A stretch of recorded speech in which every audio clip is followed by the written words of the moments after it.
สบายดีคลิปนี้สิพามาเบิ่งออเดอร์มื้อนี้เด้อเป็นออเดอร์ที่เขามื้อเช้านี้เหตุผลที่เขาเฮาก็เขากราฟเปล่ามื้อเช้านี้เขาจากแท่งเทียนตัวนี้แท่งเขียวยาวๆนี่เฮาตีเส้นจากไฮตัวนี้ที่ว่าเบรกขึ้นมาหั่นหลังจากเบรกจวดขึ้นไปแล้วเวลามันกลับลงมานี้แล้วมาเขาอยู่ประมาณราคา58มื้อเช้านี้เขาทำเฮ็ดกับกำไรอยู่แต่ว่าลากลงไปก่อนแถวนี้เขามื้อเช้านี้57 58แล้วมันก็ขึ้นไปได้อยู่ประมาณ300จุดขึ้นไปมาแล้วเลยเทลงมาก่อนมันเทลงมาครับออเดอร์บล็อกมันนี่แป๊บหนึ่ง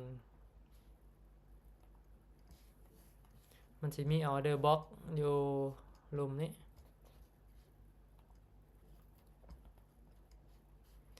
ออเดอร์บล็อก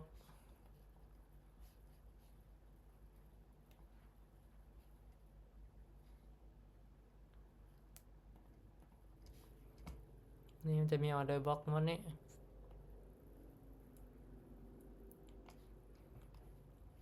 ก็เลยถือหลากออกมาประมาณ1,000 จุดแล้วก็ลงมาแก่ใหม่อยู่แถว50นี่กลับขึ้นไปก็เลยได้บวกอยู่หน่อยหนึ่งตอนนี้ก็ยังรอมันลงมาอยู่แถว4,000ยังสิบายกันอีกก็สิประมาณนี้เด้อถ้าว่าบ่เข้าใจยังหรือว่าอยากรู้ยังเติมก็